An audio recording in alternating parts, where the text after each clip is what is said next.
আপনারা আছেন ৭১-এর বাংলাদেশ সংযোগে, আপনাদের সাথে আছি আমি নাজনীন মুন্নি। সবাইকে অনেক ধন্যবাদ আমাদের সাথে থাকার জন্য। আমরা অতিথিদের কাছে ফিরবো, দর্শকদের অনেক ফোন ছিল তার উত্তর জানতে, তবে এরই মধ্যে আরেকজন দর্শকও যোগ হয়েছেন, আমরা তার প্রশ্নটি নিয়ে ফিরছি। দর্শক কোথা থেকে বলছেন, নাম বলে প্রশ্ন করুন। আসসালামু আলাইকুম। জি ওয়ালাইকুম সালাম। আমি কাউসার উদ্দিন আহমেদ বলছি। আমি আমার পরিচয় সততার সাথেই প্রকাশ করছি। আমি Kausar Uddin Ahmed, senior vice president, Mercantile Bank Limited. আমি মাননীয় চেয়ারম্যান মহোদয় এবং মাননীয় মন্ত্রী মহোদয়ের কাছে আমার কিছু পেন 1 মিনিটের মধ্যে আমি শেষ করে দিব,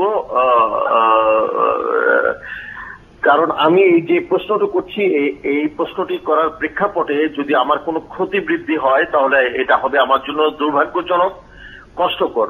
আমার প্রশ্ন হলো, আমি 1987 সালের 1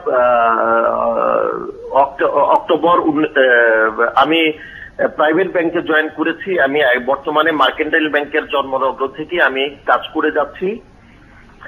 আমি প্রতিনিয়ত প্রতি বছর আমি আমার কর প্রদান করে যাচ্ছি।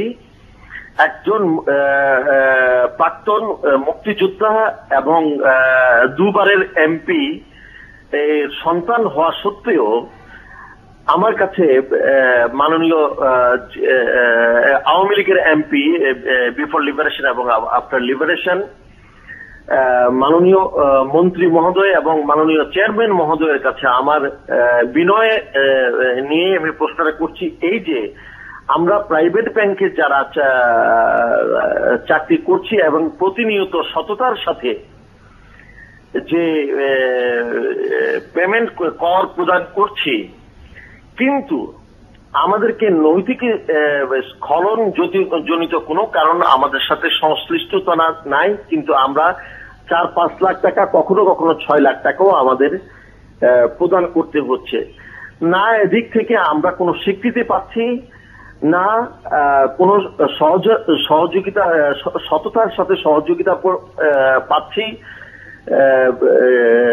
সংশ্লিষ্ট কর কর্তৃপক্ষের কাছ থেকে। আমার মনে হয়, আমার অবজারভেশন, মাননীয় সম্মানিত চেয়ারম্যান মহোদয়ের কাছে এবং সম্মানিত মন্ত্রী মহোদয়ের কাছে, একজন মুক্তিযোদ্ধার সন্তান হিসাবে আমার বিবেকের কাছে আমার প্রশ্ন, আপনাদের কাছে আমার প্রশ্ন থাকলো এই যে আমরা সততার সাথে যারা কর প্রদান করছি তাদের কি আপনারা সুশাসন জনিত ভাবে আমাদের কাছে কর আদায় নিচ্ছেন, এবং আপনাদের সাথে সংশ্লিষ্ট যে কর প্রতিষ্ঠানের লোকজন রয়েছেন তারা কি সত্যিকার অর্থে আমাদেরকে সুব্যবহার করছেন? এটি আমার প্রশ্ন। এবং আমার রিফর্ম না হওয়া পর্যন্ত এগুলোর কোনো উন্নতি ঘটবে না বলে আমার বিশ্বাস। ধন্যবাদ স্যার। আপনাকেও অনেক ধন্যবাদ আমাদের সাথে যোগ দেওয়ার জন্য। নিশ্চয়ই বুঝে যারা অতিথি আছেন তারা আপনার প্রশ্নটি নিয়েছেন এবং আপনার মতোই যারা প্রশ্ন করেছেন একই রকম তাদের প্রশ্ন ছিল। আমরা মাননীয় প্রতিমন্ত্রীর কাছে ফিরছি। মাননীয় প্রতিমন্ত্রী, আপনি যদি প্রশ্নগুলো উত্তর দিতেন। প্রথমে সেবা নিয়ে বলতে চাই। সেবাটা প্রথম থেকে এসেছে যে আমরা সেবা পাচ্ছি না। সেবাকে আমি 2 ধরনের দেখি। যে সেবাটা আমার দরজার সামনে আমার সঙ্গে সম্পৃক্ত, এইটা আমি দেখি এবং এইটা নিয়ে আমার মনে প্রশ্ন জাগে। কিন্তু এই দেশে যে অনেক সেবা সরকার দিয়ে যাচ্ছে আমারও জানা, এইটা আমরা জানি না। যেমন এই মুহূর্তে পদ্মা সেতুতে আমরা কত অর্থ ব্যয় করছি, কি কাজ করছি আমরা কয়জনে জানি, যারা কাজ করছি তারা জানি। এইভাবে আরো অনেক উদাহরণ দেওয়া যাবে। সুতরাং সেবাটাকে সেইভাবে দেখা উচিত, সামগ্রিকভাবে। সরকার কোনো পার্টিকুলার সেকশন নিয়ে কাজ করতে পারে, সবাইকে নিয়ে কাজ করে। আর বারবার ফিরে আসছে আচরণগত কথাটা আমার খুব দুঃখ লাগে। এটা জবাব আমরা আগেও দিয়েছি যে এইটা আমাদের চলমান প্রক্রিয়া। আমরা একটা পরাধীন জাতি ছিলাম, আমি আবার হিস্ট্রিতে চলে যাচ্ছি। আমরা পরাধীনতার মানসিকতা এখনো আছে, আমাদের সময় লাগবে। মাননীয় সঞ্চালক, আপনি স্বীকার করবেন যে আমাদের সময়ে ইতিমধ্যে আমরা জীবনেই আমরা দেখেছি অনেকটা পরিবর্তন। আশা করি এখনো আমরা সেই জায়গায় পৌঁছি না, আগামীতে আমরা সেখানে পৌঁছি। জি মাননীয় প্রতিমন্ত্রী, আমরা পরিবর্তন দেখছি এবং মানুষজন যাতে আরো হাসি মুখে উদ্যোগী হয়ে ট্যাক্স দেয়, আমাদের দেশ যেন আরো এগিয়ে যায়। আমরা কিন্তু সেটাই চাই আসলে, যে মানুষ কিভাবে আসলে হাসি মুখে ট্যাক্স দিবে, কারণ তারা যাতে রিটার্নেও কিছু পায়। আমরা সেটাই শুধুমাত্র আপনার কাছ থেকে জানতে চাইছি, সেই আশ্বাস চাচ্ছি যে জনগণ কিছু দিলে কিছু তাৎক্ষণিকভাবে পাবে। আর পদ্মা সেতু হচ্ছে, অবশ্যই হচ্ছে, সেটা দেশের উন্নয়ন, সবার উন্নয়ন, কিন্তু যারা সরাসরি পদ্মা সেতুর সাথে সম্পৃক্ত না কিন্তু ট্যাক্স দেন, তারা কি পেলেন? আমরা প্রতিটা মানুষ আলাদাভাবে কিছু না কিছু পান বা পাবেন, এই আশ্বাস আপনার কাছ থেকে চাই। ঠিকই বলেছেন, হাসি মুখে দেওয়ার জন্যই তো আমাদের যে পিডি মহোদয় ইতিমধ্যে বললেন, আমরা পদক্ষেপ নিয়েছি, আমরা অটোমেশনে যাচ্ছি। আপনি ঘরে বসে আপনার যদি নিজের টার্মিনাল থাকে, আপনি সেখান থেকে আপনি সাবমিট করতে পারবেন, এবং এটা কোনো প্রশ্ন লাগবে না, এটাকে গ্রহণ করা হবে। অনলি শতকরা একটা কেসে র্যান্ডম 2 বছর হলে আমরা উঠিয়ে নিয়ে ফলো আপ করবো, অনলি ফর চেকিং, আর কিছু না। সুতরাং হাসি মুখ, আপনার ঘরে নিজের হাসি মুখ নিজেই দেখবেন, এবং তার মাধ্যমে আপনি ট্যাক্স ফেরত দিতে পারবেন। আশা করি আগামী বছরের ডিসেম্বরের মধ্যে আমরা সেটা আশা করি। এবং একই সাথে যারা ট্যাক্স পেয়ে যারা আজকে ফোন করেছেন, ব্যাংকের কর্মকর্তা একজন 4 লাখ টাকা দেন বছর শেষে, একজন ভাইস প্রেসিডেন্ট ফোন করলেন মার্কেন্টাইল ব্যাংকের, তারা সবাই বললেন তারা অনেক টাকা দেন, কিন্তু তারা বিনিময় কি পান? আমরা সিআইপি কার্ড নামে একটি কার্ডের কথা জানি, যাদের দেওয়া হয় বিজনেসম্যানদের।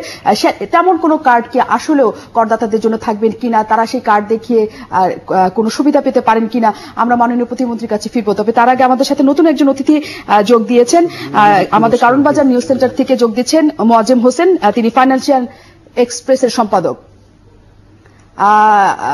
মোয়াজ্জেম হোসেন, নিশ্চয়ই আপনি আমার কথা শুনতে পাচ্ছেন?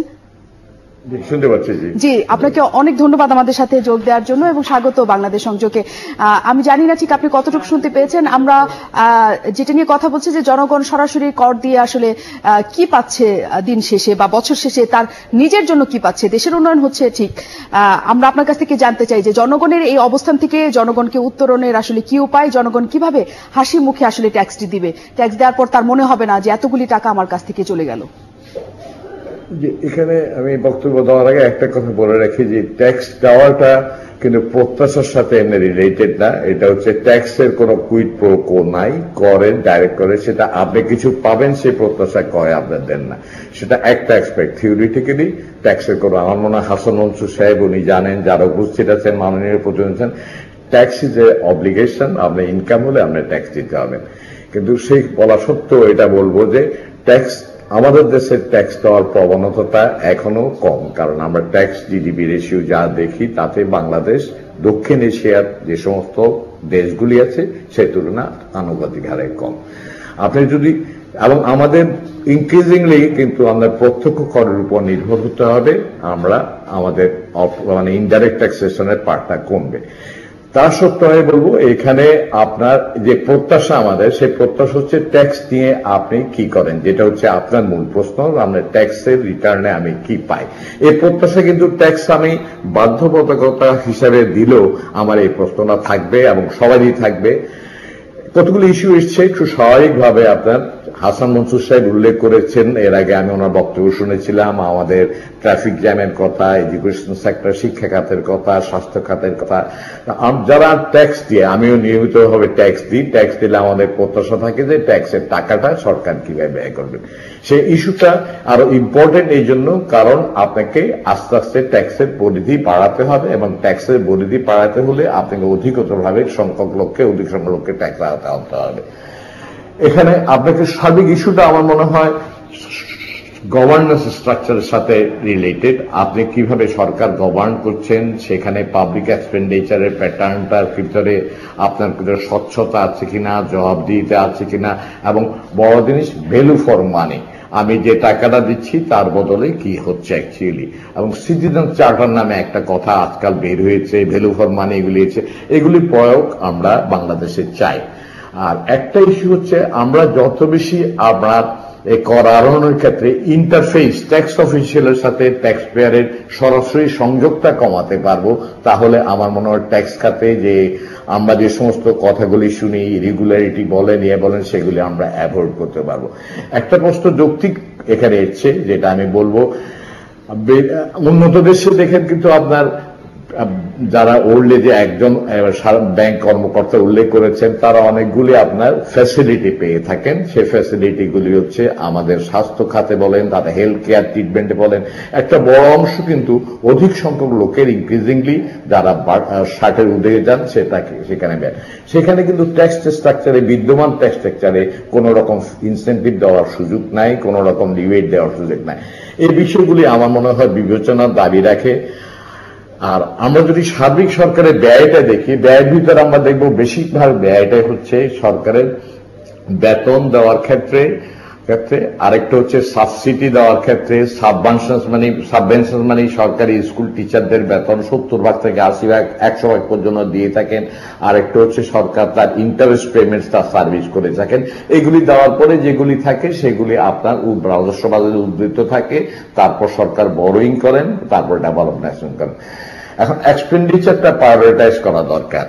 আর আরেকটা ইস্যু আমার কাছে ইম্পর্টেন্ট, সরকারের সাইজটা কি, অবয়বটা শুধু শুধু বড় করে না করে যে অবয়বটা আছে সেই অবয়ব অনুযায়ী সরকার যদি ফাংশন করতে পারেন। কারণ সরকারের বিভিন্ন এজেন্সি আছে, আমাদের একটা স্টাডিতে আমরা দেখেছি প্রায় 5 গুণ হয়েছে সরকারের আকার গত 3 দশকে আর কি। আমরা সেই সেবা বৃদ্ধি কি হয়েছে? আপনাকে যেখানে সরকারের উপস্থিতি দরকার সেখানে সরকারের উপস্থিতি নেই, কিন্তু যেখানে সরকারের উপস্থিতি দরকার নেই সেখানে সরকারের উপস্থিতি আছে। এখানে আমি যদি আপনার সাথে একটু বিনীতভাবে যোগ করতে চাই এবং আপনার কাছ থেকে আমরা জানতেও চাই যে সরকার আসলে কি নতুন করে যোগ করছে। আয়করের পরিমাণ বাড়াচ্ছে, জনগণের কাছ থেকে আয়কর আদায় করা হচ্ছে, ভ্যাট নেওয়া হচ্ছে, সবকিছু করা হচ্ছে, কিন্তু আমরা আবার দেখি যে বছর শেষে কালো টাকা সাদা করার ব্যাপারে সরকারের উদার নীতি থাকে। যেখানে হাজার হাজার কোটি টাকার কালো টাকা, সেখান থেকে কিন্তু ট্যাক্স আদায় করার সরকারের কোনো উদ্যোগ আমরা কখনো দেখি না। সেখান থেকে বড় একটা অর্থ কিন্তু সরকার চাইলেই আদায় করতে পারেন। আপনার কি মতামত? আপনার সাথে সম্পূর্ণভাবে একমত। কারণ আমার মতামত কেন, আমি এখানে অর্থ প্রতিমন্ত্রী আছেন, অর্থ মন্ত্রণালয়েরই একটা পরিসংখ্যানে, যেটা অর্থমন্ত্রী 2 বছর আগে বোধ তার বাজেট উত্তর সংবাদ সম্মেলনে উল্লেখ করেছেন, বাংলাদেশে আর মানে আনডিসক্লোজড মানি বলেন, ব্ল্যাক মানি বলেন, তা ইকোনমির সাইজ হচ্ছে জিডিপি শতকরা 48 থেকে 79% পর্যন্ত। তা আপনি যে কথাটা এনেছেন সেইখানে যে ইনকাম আপনার যে জেনারেট হয়, যে পরিমাণ ইনভেস্টমেন্ট হয়, ব্ল্যাক মানি সাইজটা, তারপর সাম্প্রতিককালে আমরা শুনছি ফ্লাইট অফ ক্যাপিটাল বিদেশে চলে যাচ্ছে। এই এরিয়াগুলি সরকারকে আমার মনে হয় যে সমস্ত পদক্ষেপ সরকারের কাছ থেকে কাম্য সেগুলি প্লাগ ইন করার হচ্ছে না, এবং সেগুলি সেখানে এনফোর্সমেন্ট মেশিনারি ওয়ার্ক করছে না, প্লাস ফ্লড গভর্নেন্স আছে। প্লাস আমি আরেকটা কথা আপনার সাথে যোগ করে শেষ করব, এগুলি কিন্তু আপনার খুব বেশি আপনার রেগুলেশন করে আপনি যত এনফোর্স করতে থাকবেন এগুলি পারবেন না। এগুলিতে ইন্ডিউসমেন্ট লাগবে, কন্ডিউসিভ এনভায়রনমেন্ট লাগবে। আপনার পরিবেশ বান্ধব যদি না হয়, সেটা বিনিয়োগের ক্ষেত্রে হয়, ক্ষেত্রে হয়, যদি না করতে পারেন তাহলে কিন্তু এটা কন্ট্রোল করা ডিফিকাল্ট। অতি সাম্প্রতিককালে চায়না কিন্তু তার কিছু অ্যান্টি কারাপশন ড্রাইভ, আপনার দুর্নীতি ড্রাইভ স্ট্রেংথেন করেছে, এবং এর ফলে দেখা যাচ্ছে চায়নাতে বাইরে থেকে ইনভেস্টমেন্ট যা আছে তার চেয়ে বেশিরভাগ ইনভেস্টমেন্ট বিদেশে চলে যাচ্ছে, আউটফ্লো হয়ে যাচ্ছে। এটা হচ্ছে ওভার রেগুলেটরি জিনিস। আর শারীরিকভাবে সামাজিক অবস্থা বিবেচনা করে সরকারের কার্যক্রম হওয়া উচিত, তবে কোনো মতেই কালো টাকার পরিমাণ বৃদ্ধি হোক এই সুযোগটা থাকা উচিত না, এবং সেখানে সরকারের হাত দেওয়া উচিত। জি, আমরা ফিরছি। একজন দর্শক অপেক্ষা করছেন ফোন নিয়ে, আমরা দর্শকের প্রশ্নটা নিতে চাই। দর্শক কোথা থেকে বলছেন, নাম বলে প্রশ্ন করুন। হ্যালো, আসসালামু আলাইকুম। জি, ওয়ালাইকুম আসসালাম। আমি চট্টগ্রামের আপনার অবতার মাসিক পত্রিকার নির্বাহী সম্পাদক বলছি। জি, এই অনুষ্ঠানটা শুনে খুব ভালো লাগছে, তবে অতীব দুঃখের বিষয় এই যে আমরা কয়েকবার দৈনিক আজাদী এবং পূর্বকোণ চট্টগ্রামের স্বনামধন্য পত্রিকা, আমি অবশ্য ওইখানে লেখালেখি করেছি, যে সংক্রান্ত ব্যাপারে আপনাদেরকে কথাটা বলছি বিনয়ের সাথে। বিশেষ করে ইলেকট্রিক বিলটা দেওয়ান বাজার, ঘাটবাহাদ্দে, খলিপট্টি এবং এর ভিতরে যতগুলো বাসাবাড়ি আছে, এখানে বিলটা দেওয়ার, এখানে প্রেজেন্ট যে ইউনিটটা দেওয়া আছে, প্রিভিয়াস ইউনিটটা দেওয়া থাকে না। ইভেন কি 6 মাস ধরে আমার নিজের বিল, আমি সামান্য বিল, আমি ওখানে দেখতেছি যে বিলের মধ্যে 32,750, তাহলে এটা থেকে বিয়োগ যাবে কত? আমি 500 ইউনিট ইউজ করেছি অথবা 400 ইউনিট ইউজ করেছি। এই জিনিসটা যদি আমি প্রিভিয়াস এখানে না দেখাই তাহলে এটা কি করে হয়? বারবার বিলটা যখন আমি নিয়ে যাই আপনার রিয়াজউদ্দিন বাজারে, পাথরঘাটায়, ওনারা আমাকে বিভিন্ন ভাবে হয়রানি করে, যার পরিস্থিতিতে আমি না সারা চট্টগ্রামের মধ্যে আপনার আন্দরকিল্লা থেকে চকবাজার পর্যন্ত প্রত্যেকটা মানুষ বিভ্রান্ত যে এই ধরনের যদি হয় আমরা লাইন ধরে বিল দিয়ে আসি, জনগণ আমাদের কাছে অবজেকশন দেয় যে আপনারা সাংবাদিক হয়েছেন কিসের জন্য?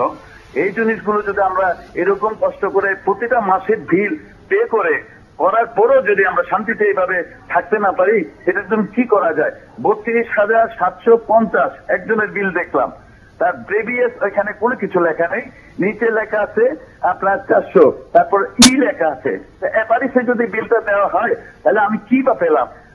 তাকে বলা হয় আপনি বিলটা বললেন, আপনার মিটারটা বললেন, আপনার এখানে গন্ডগোল আছে। এভাবে করে তো মানুষকে এভাবে ধোকা দেওয়ার কোন একটা থাকে না। এই ধরনের যদি হয় মানুষ তো অসহায় হয়ে যাবে। যারা সাধারণত বিল বাকি রাখে না, সবসময় বিল দিয়ে থাকে, তাদের যদি এই ধরনের হয় তাহলে বাংলাদেশের জনগণ কিভাবে উপকৃত হবে বলুন? প্রত্যেকটা পরিবারের মধ্যে কি অবস্থা। আমি নিজে একজন। জি, আপনাকে অনেক ধন্যবাদ আমাদের সাথে যোগ দেওয়ার জন্য। আপনার অসুবিধার কথা নিশ্চয়ই মাননীয় প্রতিমন্ত্রী এখানে আছেন, তিনি শুনেছেন এবং তিনি নিশ্চয়ই এ বিষয়ে ব্যবস্থা নেবেন এবং মাননীয় প্রতিমন্ত্রীর কাছ থেকে আমরা নিশ্চয়ই এই ব্যাপারে প্রশ্ন শুনবো। একই সাথে শুধু আমরা সাধারণ জনগণের কাছ থেকে ট্যাক্স নিয়ে আসলে সরকারের খরচ চালাবো, নাকি যারা বড়, যারা কালো টাকা নিয়ে অনেক ঘোরেন, দামি দামি গাড়ি বাড়ি চড়েন, তাদের ক্ষেত্রে আসলে সরকার কতখানি ট্যাক্স আদায়ে সচেতন, আমরা জানবো একটু বিরতির পর।